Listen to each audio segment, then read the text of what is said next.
جی اگلا سوال یہ ہے کہ اگر مرد اور عورت برابر ہیں تو پھر کیا وجہ ہے کہ اللہ تعالیٰ نے کوئی نبی ایسا نہیں بھیجا جو خاتون ہو؟ مرد اور عورت انسان ہونے کی حیثیت سے برابر ہیں، آدم و حوا کی اولاد ہیں، خلقت کے لحاظ سے، پیدائش کے لحاظ سے ان میں کوئی فرق نہیں ہے۔ لیکن اللہ تعالیٰ جب کوئی ذمہ داری ڈالتے ہیں تو وہ اس شخص کی صلاحیت کے لحاظ سے ڈالتے ہیں۔ پیغمبری کو لوگ منصب سمجھتے ہیں، وہ بہت بڑی ذمہ داری ہے۔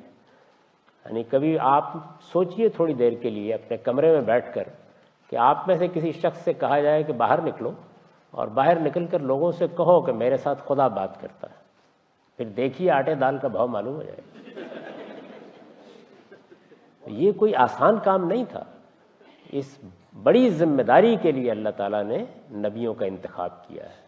ویسے تو ہم نہیں جانتے کہ پرانی تاریخ میں کس کس کو پیغمبری ملی ہے، لیکن جن پیغمبروں سے واقف ہیں ان میں ہمارے سامنے کسی خاتون کا نام نہیں ہے۔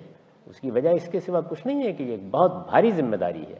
چنانچہ دیکھیے جو گھر بنایا گیا ہے، خاندان کا ادارہ وجود میں آتا ہے، اس میں بھی کمانے کی ذمہ داری مرد پر اللہ تعالیٰ نے ڈالی۔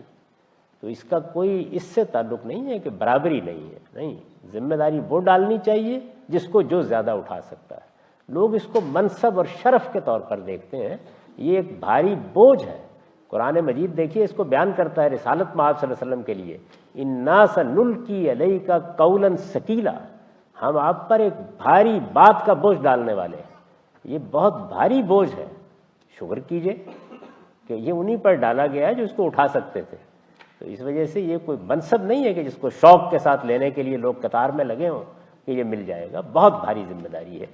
اور آپ سوچیں ذرا کہ رسالت مآب صلی اللہ علیہ وسلم کی تاریخ تو ہمارے سامنے ہے کہ آپ نے یہ ذمہ داری کیسے ادا کی ہے، اس میں کیا مراحل پیش آئے ہیں، اس میں کتنے ستم سہنے پڑے ہیں، اس میں قوم کے ساتھ کیا معاملہ ہوا ہے۔ اور آج کے زمانے میں کھڑے ہو کے نہ سوچئے، جب آپ کو بڑی آزادیاں حاصل ہیں، قدیم قبائلی تمدن میں تو آدمی کے لیے جینا مشکل ہو جاتا تھا۔ یعنی 7 خون معاف تھے، جس کا جی چاہے جس کے ساتھ جو مرضی کر دیں۔ لوگوں کے پاس نہ کوئی منظم ریاست تھی، نہ ان کو یہ تحفظ حاصل تھا، نہ یہ قانون تھے، نہ یہ عدالتیں تھیں۔ ان میں کھڑے ہو کر اللہ کے پیغمبروں نے خدا کا پیغام پہنچایا ہے۔ تو اس ذمہ داری کو اس لیے انہی پر ڈالا گیا جس کو اٹھا سکتے تھے۔